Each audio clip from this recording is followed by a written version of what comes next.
extra rewards including a repair coupon. Embarrassed by all the attention, he bolts. Outside the village, he rests and complains about being put on display. Bayemi explains, only newbies live there, no one's ever seen 100% reputation. Liha asks how he knew. Bayemi plays it off, saying he recognized the animation from online. Liha pretends to buy it, but he's suspicious. Normally quests only give 60%. Liha remembers all the extra NPC errands he did while hunting. Bayemi and Jing are surprised. They didn't know about that. Bayemi internally still can't believe Liha killed Angus at level 5. After that, Liha goes to the ammo shop. Even with reputation, everything's still expensive, so he starts haggling. An NPC tries to explain a quest, but he cuts them off. He just wants the eagle one. He gets the mission and finds out the reward is now reputation with the kingdom. Way rarer. With everything set, the trio heads out. On the way, they see players who failed and lost their tank. Liha calls them campers, even though he's kinda doing the same thing. They ignore them and keep going. They reach the meetup spot with parties and vendors. Bayemi says bad groups need good gear just to survive. Liha remembers a strong group that still failed and wonders if they can really pull it off. He suggests getting more people, but Bayemi says nobody would join. Weird comp and only level 10. Then he asks Liha to trust him. There's a plan. The dungeon portal opens. Bayemi asks for cover. Hwayeon fights off the wolves until her sister shows up and tells them to back off. Hwayeon freezes everything with ice mist. Hwayeon complains there aren't any left. Her sister says to save mana. Those don't even give XP. Hwayeon teases her, so you froze everything just to show off. Hwayeon says it didn't even use 1% of her mana. Hwayeon thanks her when her sister's carrying quests are easy. Hwayeon reminds her she needs to land the last hit to get XP. No time to waste, she tells her sister to use a stronger spell. Since the enemies fly, Hwayeon doubts the range, but Hwayeon tells her to trust her. She starts chanting in Norse. The enemies close in, then get surrounded by freezing air and stabbed by ice spikes. They drop, still alive.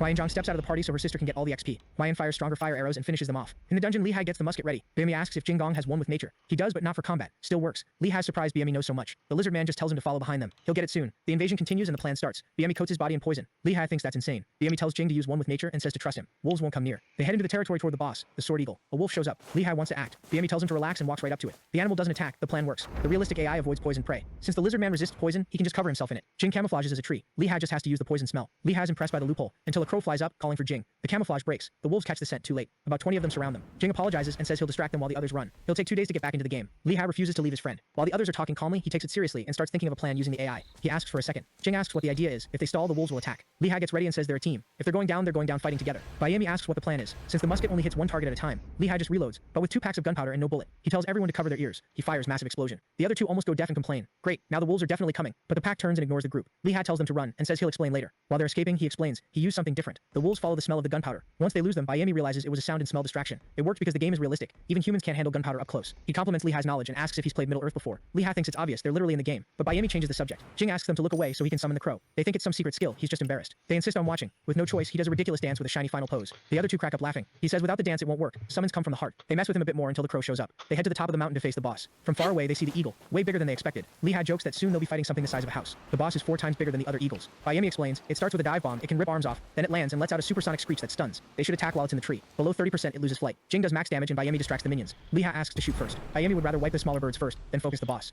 Bayemi asks why pick the riskier option. He might not even hit from that far. Lehigh says at 90 meters he can. If he misses, Bayemi starts casting. He also tells Jing to lie down. He's going to use his body as a rest. The big guy turns into a tripod. Not happy about it. Lehigh aims. The eagle lines up. Since the bullet's slow, he leads the shot and fires. Direct hit. He tells them to move in when it falls. But a message pops up. New achievement. He defeated the eagle with a single shot. Everyone levels up. Musket level 4. Sword eagle feather and +1 to all stats. Jing thanks him for the bonuses. Bayemi can't believe it. They grab the drops dungeon ejection in 30 seconds. More achievements pop up. One roasting him for hunting in a beginner area. Another sniper etymology gives the skill calm heart and stat bonuses. Then another one. He's the 2nd player in the world to get it, entering the Hall of Fame. No time, Bayemi tells them to get out. Outside the dungeon, they celebrate now they're real players. Back in town, everyone's talking about the bonus rewards. Bayemi only wants to know how he killed the boss in a single shot. That wasn't some random fly. Even with high DPS, it should have taken a while. Buff, nope, crit, maybe luck. Lehigh says if he knew how to repeat it, he'd already be level 50. Bayemi doesn't look convinced. Honestly, Lehigh doesn't get it either. The lizard apologizes. Jing says they basically hit the jackpot as a party. Lehigh remembers the sniper motto, never let them know it was you. He decides to keep it low-key and turns the quest into the vice captain. He gains reputation with the country, levels up, and gets a letter to the Brown Best Musketeer Academy in the capital, the best on the continent. The captain says he'll learn way more there about enemy weak points. Lehigh finds it weird that the vice captain knows he understands monster weaknesses, until he remembers the achievement that revealed it. Suddenly the guy hugs him tight, thanks him, and asks him to become someone great for the kingdom. Lehigh knows it's because his reputation is maxed, but it's still super awkward. Even other players think it's weird. He asks his teammates where they're headed. Jim Gong is going to the Emerald Forest to train as a druid. Bayemi's heading to the Tamba jungle. Lehigh's leaving for the capital. Ail's group's over for now. They say goodbye, promising they'll meet again. Alone, he opens his status. Tons of achievements. High stats even though he's only been focusing on dexterity. He's level 12 now with 3 points. He finds a skill called Calm Heart. Boosts accuracy if he stays calm for 3 seconds. 30-second cooldown. He complains about how short it lasts, but figures it'll improve later. He goes to turn in the quest to Madame Rue. She recognizes him, gets way too close, and calls him by his title. She jokes, asking if the meat is fake. He swears it isn't.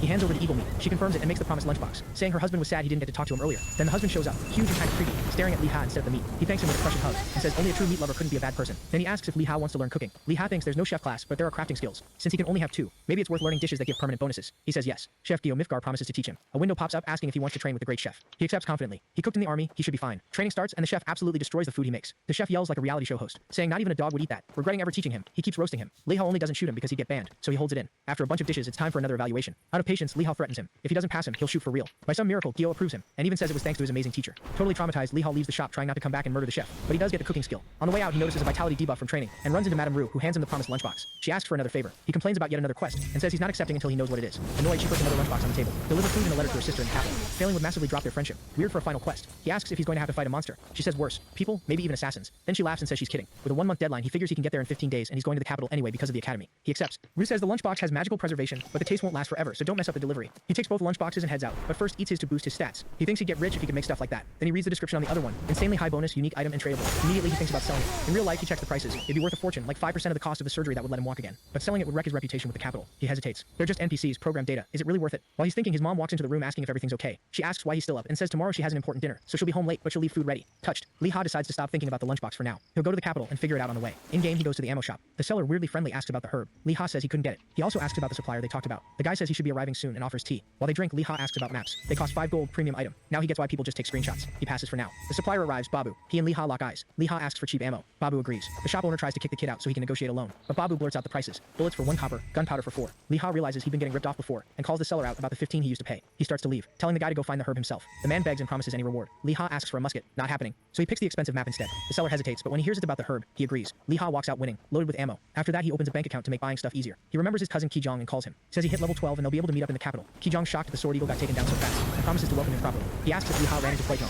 When Lee Ha says yes, Ki Jong gets pissed. Lee Ha jokes like, "What? Are you her fan club?" Nope. He wants to take her down. He says his guild tried to surround her and got wrecked easily while she was smiling. They lost levels, money, and he went days without sleeping. Now he wants revenge. Lee Ha gets his cousin's problem, but it's not just that. Ki Jong says her sister is also wrecking the economy in small towns. Those two are such a headache that the 5 biggest guilds in the kingdom formed an alliance against them. Lee Ha realizes that if he'd accepted the invite, his own cousin would probably beat him up in real life. They end the call saying they'll talk later. He's left thinking a lot of people mix up the game with real life. Maybe it's better to avoid guilds for now. He puts that aside and focuses on reaching the capital. He opens the map he just bought and realizes it works like GPS. He thinks back to the army. A sniper with a map always has the advantage. He checks his items enough and keeps moving. 3 hours later, he's already far away thanks to his running skill. A sign warns about ambushes in the area. When he enters the forest, he hears fighting nearby. A knight is facing a huge grizzly bear while the group supports him. There are snakes around too. The knight uses 2 shields, pure defense. More players come running in. Some bail, others want loot. A raid starts forming, recruiting anyone with high damage. Lee Ha watches and figures you need like 20 people for a boss like that, and he's not much help since range damage sucks against the bear. The guild is called Kim Flower Petal. He thinks the name's weird and backs off, hiding behind a rock. The leader organizes things. Healers take care of the injured. DPS stays close to the tanks. Pretty solid setup for a bunch of strangers. An archer pulls aggro. The bear roars. The effect reaches even Lee Ha from far away. Everyone gets paralyzed for almost 2 minutes. The monster charges in to crush them. Even from a distance, Lee Ha can't move either, and he's stunned by the size bigger than an elephant. He tries to react, panicking, scared he'll be noticed, and the feeling of not being able to move his legs makes him think of the real world. He wonders if the group can hold out long enough. The leader tells the healers to remove the effect as the bear closes in. Then the captain steps up and with both shields blocks the monster's hit. The captain looks over and spots Lee Ha with the musket. He says he would have invited him to the party if he'd known, and the mage confirms it was a headshot. He considers pulling aggro so Lee Ha can shoot again, but drops it. Even if he hits, the kid would die during the 1-minute reload. The bear gets up even angrier and roars, paralyzing Lee Ha again. He tries to reload, basically impossible like this. A few survivors run and distract the boss for a moment, but they soon go down in the flames. Desperate, Lee Ha calls out to the captain for help. No answer. He already ran. The bear finishes wiping everyone out. Lee Ha takes a deep breath and finally finishes reloading. He aims at the flaming monster. He fires. Another headshot. The shot echoes and catches the captain's attention from far away. The group is stunned. 2 shots in a row. They suggest going back to help and split the loot, but the captain refuses. Without his shields, he'd be the first to die. The last player drops. Only Lee Ha is left. Even so, the captain decides to gather reinforcements and come back later. Maybe even steal Lee Ha's loot. Cut to the village. He tells everyone what happened and recruits a bunch of players. Half an hour later, they return to the spot. The forest is wrecked, but the bear is gone. He says the boss must have run off because it was low on HP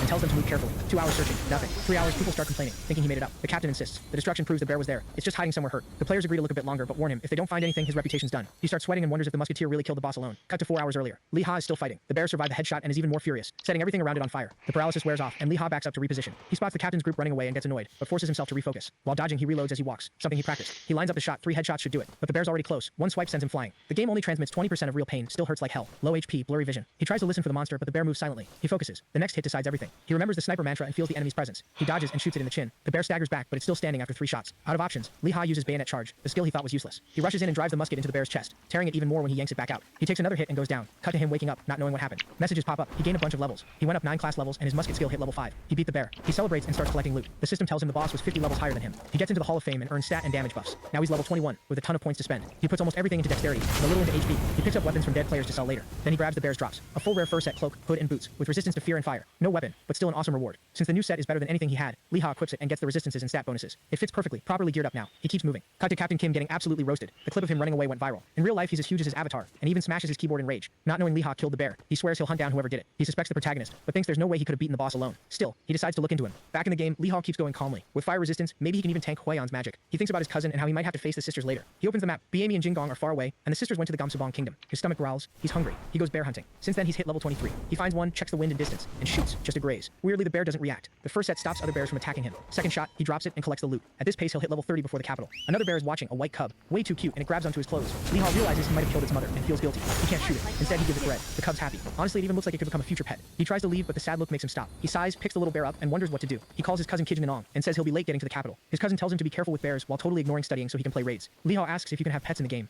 Kijun thinks he means a horse. He asks about taming wild monsters. His cousin says it's basically impossible without a tamer class. Monsters see humans as enemies. Even so, the cub keeps clinging to him. He asks if he can raise a cub like a baby. Kijun says cubs are rare, and they give the same EXP as adults, so people always kill them first. Liha gets discouraged, says goodbye, and promises to meet his cousin in the capital. He looks at the cub on the ground and sighs. If he leaves it there, some other player will farm it, so he decides to take it with him. Next day, while hunting bears, he reaches level 24. He notices the cub also gains EXP and grows. He keeps collecting drops to sell, until a golden snake shows up, bites his leg and slithers off. Poison 50 damage every 10 seconds for 3 minutes. He survives, but barely has any HP left. The cub finds and kills the snake. Liha hugs the bear, then it immediately starts tearing into the snake like it has zero mercy. After that, it grows way too fast. Before long, it turns into a mount. Next day, the bear's already huge and Liha is riding it. Other players attack him a bunch of times thinking it's a monster, so the protagonist has to step in. He realizes he's going to have problems in the capital. When he reaches a town, guards block the entrance because they're scared of the bear. Liha tries to explain it's harmless. Then the bear bites a nearby head and everyone runs. With no way to get in, he decides to leave. He hears locals wondering why someone would ride a bear instead of a horse, and that gives him an idea. He asks if it can run fast. The bear takes off instantly. Now the two of them speed toward the capital, avoiding people. 2 days later, they get close to Ailstock. When he sees the castle, he thinks about his lunchbox, the academy, and finally meeting up with his cousin again. Get off the bear and walk so you don't draw attention. But walking slowly doesn't help. Just getting close is enough to make players panic when they see a giant bear.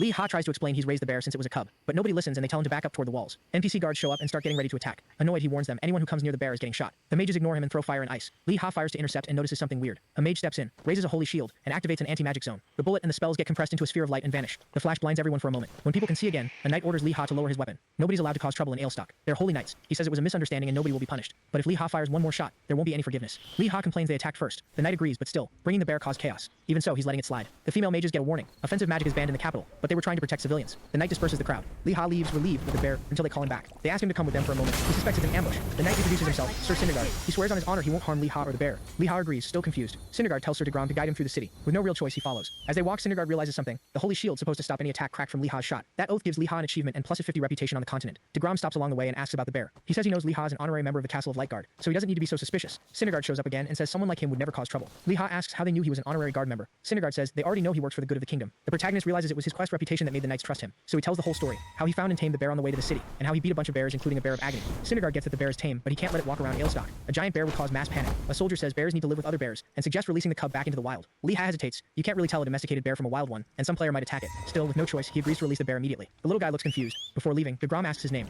Liha the musketeer. The two knights sprout angel wings and take off, saying they won't forget that name even if it's kind of funny. They disappear into the sky, leaving the protagonist jealous of their ridiculous aura. Liha takes the bear outside the city. They walk until night. The bear hugs him. Liha says it's better if they split up. He remembers their time together. Short, but he got attached and starts walking away, leaving the bear sad. Suddenly the bear bites his hand, freaking him out. Why? The bear starts licking the wound and then it shines brightly. An achievement pops up. Soul bond created. He'll never forget that bear. Liha is the third player in the game to get it. He gets buffs and enters the Hall of Fame. The bear cries. Liha promises he'll never forget him. He asks the bear not to get hunted, but at that size, it'll probably be the one doing the hunting. They say goodbye. Liha feels weird. He didn't even feel like this when he separated from Bayemi. He absent-mindedly kicks a rock. The rock hits a wolf which howls and charges. Before it attacks, a new skill appears. He can summon the bear's soul whenever he wants. Even if it dies, the summon is half his level, but it can grow stronger. Meanwhile, the bear joins the other bears and quickly becomes almost like a leader. Liha heads back to the city and gets there in the morning. Allstock is packed. He wonders how he's supposed to find his cousin. So he calls him. His cousin explains. The capital is where everyone goes when they've got nothing better to do, so it's always crowded. Liha asks where he is. Kijong says he's at the south gate and he's been waiting forever. Liha doesn't know where that is, but his cousin tells him not to worry. The gate doesn't have any landmarks anyway. Turns out Kijong was right next to him the whole time. Liha gets annoyed and asks why he didn't say anything. Kijong says he just wanted to watch him struggle like a noob. After chewing him out, Liha notices something. His cousin is way better geared than he expected. Kijong says it's normal for a high-level player to use that. He looks at the main guy's bear set and asks if he bought it or stole the drop. Liha says he's not some bum, he got it by hunting. His cousin doesn't believe he got that strong that fast. Then another player shows up and introduces himself. A red-haired mage, Hyan. He says he's heard a lot about Liha. According to Kijong, Liha was a real-life sniper and has huge potential. Kijong gets a little embarrassed. Liha feels proud. His cousin's a good guy, he just doesn't show it. Another member shows up and recognizes the set. He praises him. Beating the bear boss at that level is insane. The kid introduces himself as Sosuke. They ask if he's Japanese, he's not. He just based the name on a pretty obvious character. Kijong asks about the boss. Sosuke explains it got famous because of a video of a tank freaking out and running away. It was Captain Kim. Sosuke notices something when he looks at Lihei's set, but he doesn't say anything. Then Kijong introduces another player, Taiyo. He says he called everyone to help Lihei's level up. When they ask what level Lihei's 25, the whole group freezes. They whisper to Kijong he was supposed to be a newbie. Kijong asks if it's true. Lihei's confirms it. He hunted a bit since the last time they met. Haichin does the math. If he killed the sword eagle, he should be around level 12. It makes no sense that he jumped more than 10 levels. He asks for Lihei's number, saying they're going to be seeing each other a lot. The rest of the group asks for it too. Haichin wraps it up. They've got other stuff to handle, and Kijong calls him the guild master. They say goodbye and open a portal, leaving the cousins alone. Kijong gets jealous. Teleporting beats walking. He tells Lihei to spill everything and promises to buy him a snack. They're at a tavern. Kijong's impressed by his cousin's skill and the fact he took down a field boss. He figures it's possible at his level. High musket damage plus crits on weak points. He talks about the bear raid that went wrong. The group didn't know how to work together, and everything fell apart. He remembers the captain running off and leaving the bear focused on the other players. But that gave Lihei time to aim without becoming the target. So yeah, with the musket's damage and the bear already almost dead, Kijong admits it. His cousin really did kill the boss. He's impressed and remembers an archer in the guild who couldn't hit anything until he turned auto aim back on. They talk about range, and Kijong's like, if the musket only reaches 40 meters, how did Lihei kill the bear from that far with one shot? Lihei corrects him. It wasn't one shot, it was 3. And he finished it off with a bayonet charge when he ran out of bullets. Kijong doesn't get how the bear was still standing after that. Then Lihei drops the bomb. He's been hunting the whole time with no aim assist. Why? To learn how to actually play. With aim assist, your accuracy caps at 50%. Without it, it's all on your real aim. When he says all 3 shots were headshots, Kijong gets mad he didn't say that sooner. Still impressed. He asks if Lihei wants to join the guild. Lihei says no, not right now. Kijong keeps pushing. His guild is one of the strongest on the server, which is why he introduced Lihei to the top guys. The leader's famous, shows up on TV, top 8 in Korea and top 40 worldwide. One spell from him just wipes enemies. Lihei isn't impressed. He's already met Wai Kijong, who's rank 9 in the world. He asks what his cousin's rank is. Awkwardly, Kijong admits top 100 in Korea, Master Templar K. He starts bragging. Lee Hae has to hold himself back from shooting him. Global rank 500 isn't that amazing. In 100 million players, yeah it is. He's 2 levels away from 200, and the level cap is way higher than it looked. Lee Hae's shocked. Kijong says after they eat, he'll show him the capital before the academy. Back at the guild, Tile says bye and leaves for a mission, leaving Sasuke and Hien alone. Hien wants to talk privately and asks if anyone's watching. Sasuke uses his eye skills and confirms nobody. Hien compliments him. Not many people slip past his detection. They look over a photo of Lee Hae. Even with different gear, it's obviously him. Level 25 confirmed. They conclude with hidden stats he's not a newbie. Hien asks if he managed to see his achievements. He didn't. Hien accuses the Ram Witches of using the musketeer against the guild. He's not falling for it. Cornered. Sosuke says he doesn't know if they know Kei and Lee are cousins, or if they're trying to squeeze info out of them. The redhead calls him an idiot. Those were rhetorical questions. What bugs him is not knowing what the witch's next move is. Sosuke says he did manage to see the kid's title. Which one? Fearless. It gives an attack bonus. You only get it by beating a monster 20 levels higher than you. Hien figures the sisters must really trust him. They let him land the final hit, so the Korean player they recruited can only be the gun guy, the only musketeer at that level in the game. He thinks the girls are helping the protagonist. Sosuke says they still can't be sure. Hien insists. A few days ago he was a broke newbie, and now he's level 25 without a single legendary hunt. The gear he was using is rare. No way he got it alone without the sisters' help. Sosuke suggests maybe he did it solo. Hien slams the table. No chance a level 12 kills Agonia Oso alone. They hit his stats with an item. He freaks out. Lee Hae isn't smart enough to plan this. There was something set up days ago. Kicking the table, he orders them to raise the bounty for capturing the sisters, and to send Kei to keep an eye on his idiot cousin. Before leaving, he warns Sosuke not to trust Kei too much, and to keep monitoring Lee Hae. That's why they added him. He points a finger. Use items to hide your location and keep a low profile. Sosuke just nods while the redhead draws a magic circle. With a forced smile, Hien asks if he looks friendly. Yeah, you do. He stares into his eyes. Terrible liar. Sosuke goes quiet. Hien apologizes and hugs him before they teleport. Sometime later in the city, Kei and Lee Hae are looking at a system screen. Kei comments on the map's insane price, while Lee tries to figure out where they are. They're in an alley. Lee says studying maps is basic sniper stuff. You need to know the terrain. Kei suggests they head to the academy. Lee asks about the quest Kei mentioned earlier, the Holy Grail one. When I hit level 100, I went to Candle Castle to check the quest list, and it wasn't there. Lee thinks it's weird. Kei went back there at that level. Kei dodges it and says nobody would buy that lunchbox anyway. Thinking it over, Lee realizes there isn't even a restaurant with that name in ale stock. People just eat from the lunchbox. He figures leaving Affinity won't hurt that much, and he can get it back in ale stock without going back to Candle Castle. Then he thinks if he's the first to finish the mission, maybe a branch opens in the capital and changes the map. Kei says they should just eat the lunchbox already. It would give 4 levels, something that would take weeks, maybe months. He keeps going. Leveling high is hard, so just eat it. Time is money. Then he gets an idea. Lee Hae's surprised. Sell the item? While clothes dry in a clothesline, they talk it out. It'd be a waste to just eat it, and it also makes no sense to hoard food. Thinking about his mom, Lee Hae considers it. Selling it could pay for her surgery and help at home. Kei suggests talking to the guild leader to find a buyer. Lee Hae smiles and decides to go with him. What could go wrong? Kei starts his salesman pitch, saying he's already decided. Lee Hae says he'll think about it. Kei gets annoyed. He thought Lee said it was fine. I never said that. What is there to think about? Sniper stuff. Lee tells him to keep the item secret. Kei says he's in college, not stupid. Then someone says how nice it is to run into them again. 2 holy knights walk up. One greets them with both hands, the other just waves. Kei panics. What did Lee do to get hunted? Nothing. They argue about night duties until Lee tells his cousin to shut up and say hello. He introduces the one with the pompadour as Sir Cinderella. The big guy looks confused. The other one starts laughing like crazy. Between laughs, he introduces himself. Sir Digram. He tries to explain, fails, and laughs again. His partner corrects him. Cinderguard. Lee realizes the mix-up and apologizes. He asks what they need. They say nothing. They were just passing by to say hi. Lee doesn't buy it. He says the bear has already been released in the South Forest. Cinderguard smiles. He never doubted him and thanks him for cooperating. Then he looks at Kei, a member of the Starlight Guild, Master Kei. They praise the guild's actions in the Northwest and shake his hand. Kei's trembling. He just wanted to level up. Digram says they need to get back to work. Lee's surprised. They really did come just to say hi. Cinderguard confirms. Just a quick hello. They leave. Kei's left with his mouth hanging open. It's his first time talking to sacred guards. Convinced, Kei wonders if it was because of his fame or the guild emblem. Then it hits him. They weren't there for him. They were there for Lee Hae. He loses it. How do they know the musketeer when even he at a high level didn't? Lee explains. They just came to check if he released the bear. Kei asks for the full story and Lee tells him everything. After hearing it, Kei admits it makes sense, but he still thinks it's weird they know more about his cousin than him. His fame was already level 150. Lee's confused. This is 80, even with the level gap. Kei freaks out. No way someone has reputation that high at that level. I just did quests. You can't grind reputation before level 200. Lee insists he doesn't have any special strategy. Kei's exhausted trying to understand. They keep walking. Kei says she wants to see what he's going to do next. Lee says he plays seriously to earn his bread. Kei suggests leveling up combat skills, but Lee notices a building, a wooden building. Musketeers Academy. They comment on how it's basically falling apart. Kei remembers. The nice academy they saw earlier belonged to the tankers. Lee complains about how unfair it is. Kei says multiple classes share an academy, so that's why theirs is better. He hands over 2 gold coins and some supplies, telling him not to sell the armor yet. Lee thanks him, juggling everything, 2 coins worth like 200 bucks. Kei says she's going to do quests, and he can call her if he needs. Lee smiles. Lee decides to train. He opens the academy door, dark and abandoned. He asks if anyone's there. He sees stuff scattered around. It looks like a haunted shack. A shadow appears behind him. A weapon presses against the back of his neck. Don't move. Not a word. Do what I say and you'll keep breathing. Lee realizes this isn't some regular musketeer. He didn't even sense him. The bearded man tells him to speak without moving his body. Lee raises his hands, introduces himself, and says he's a musketeer. Who sent you? No one. The man's eyes light up when he hears about the recommendation letter from Dia, leader of the Candle Castle guards. 3 steps forward. Slow. Or you'll be having tea with Queen Elizabeth II. Lee's impressed. Perfect distance, out of reach but still in his sights. The guy was good, putting the letter on the ground like he was told. Lee says the gun has no powder and asks if he can hold the shotgun. Don't even think about it. Back up 3 steps. He jokes that Lee's gonna bite it if he doesn't listen. The stranger kneels, picks up the letter and says that with that attitude he must be an outsider. And a musketeer too. The bearded guy mentions Lee's achievements. Lee realizes this has to be an NPC. Bearded, hat on, covered in scars. The man tells him to follow. Soon they're in a room. The bearded man's gun is on the table. Lee asks why it's just the 2 of them in an academy. The man snaps, shut up and sit. Lee obeys immediately. It reminds him way too much of a sergeant from his past. He decides to treat it like a military academy. The man says Gia is proud. He reads the letter full of praise and supportive talk. Didn't even know Gia could write this much. Lee thanks him. The man crumples it up and tosses it. Praise is useless. Leaning on the table, he explains that ethics don't matter for a musketeer, only skill. Lee agrees, ethics just saves time. You agree because of those half-ass achievements? No. The man stomps his foot, annoyed. Great, then this'll be easy. He tells Lee to stand and hands him the weapon to test his aim. As they walk, Lee thinks muskets don't even have sights. Weird way to teach. He wonders why it feels like a test. Anyone can enter the academy after level 10. Then a notification pops up. Entrance test. Fail means rejection. He tenses up. He doesn't know what the test is or what the reward is. You gonna quit already, coward? He says no and accepts. In the training field, there are targets and straw dummies. He gets excited. It's weird. You can train up to level 200, but you can get rejected now. Still, it makes sense. A bad sniper puts the whole team at risk. He figures it's training to teach flexibility, not cracking under pressure. Holding the weapon properly, Lee thinks about restarting the quest, but drops it. He's not quitting. Determined, he faces the field. The bearded man laughs. His nervous face is hilarious and warns him if he fails, he'll never set foot there again. The wind blows. Lee estimates about 40 meters to the target, a normal distance for him. The evaluator offers 3 tests: speed, accuracy, or penetration. Fail, and it's over. He can ask for help beforehand. Lee thinks speed and accuracy are obvious, but he doesn't get penetration. He chooses accuracy, his strong suit. The bearded man grins. This is gonna be fun. Lee raises his hand. How many people have passed? The man looks confused. Only 2. Lee's shocked with the game's assists. Only 2. And how many tried? The man adjusts his hat. I don't remember cowards and incompetence, but more than 1,000. Lee gets even more tense. 10 million players and only 2 passed. The evaluator starts walking across the field past the targets. Lee thinks the dummy next to him is the target. It isn't. He keeps walking farther until he's near a stone wall. By Lee's estimate, 55 meters. Still doable. But there's no target. The man points. Stuck in the wall. A tiny blue feather. It used to be on his hat. Lee breaks into a cold sweat. Now he gets why almost nobody passes. In real life, he shot farther, but at way bigger targets. Trying to sound calm. Crazy that anyone can hit that. The bearded man is already behind him, sitting on a bench. You can start. Lee takes a deep breath. He can't back out. There's only one way. He activates the sync shift.